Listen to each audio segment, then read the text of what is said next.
Ке чекаме уште малку, но потоа на предвремени парламентарни избори со скрстени раце нема да чекаме, изјави денес во Кочани лидерот на ВМРО-ДПМН Христијан Мицковски. Секако дека ВМРО-ДПМН и опозицијата нема да бидат мирни во периодот кој што следи, ќе се обидеме со сите демократски алатки кои што ни стојат на располагање да практично дојдеме до она што е најмногу важно во моментот, а тоа е предвремени парламентарни избори. Ова е влада која што ќе има нелегитимен премиер, кој што не излегол да се соочи со граѓаните на избори, кој што е едноставно инсталиран таму каде што е.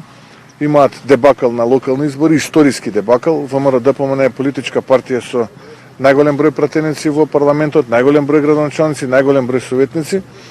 И она кое што го има на располагање, верувате ми, имаме многу можности на располагање, ќе ги искористиме за да дојдеме до предвремени парламентарни избори. Дали сепак, откако новата влада ќе се избере, Мицковски очекува промени? Ова ќе биде можеби проширена и надградена верзија на заевизмот. Не очекувам дека нешто ќе се промени кон подобро, напротив ќе продолжи заселениот слободен пат на државата со овие луѓе и ќе повторам, затоа ни се потребни предвремени парламентарни избори час поскоро за да може народот да излезе од оваа летаргија и од оваа демотивација во која што се наоѓа. Поред Мицковски, нови избори се потребни за да се стави крај на поразите на Македонија во секоја смисла. Ке повторам, потребни се предвремени избори за да ставиме крај на овие порази, за да почнеме втора епоха, за да почнеме нова иднина и за да го градиме заедничкиот патриотизам.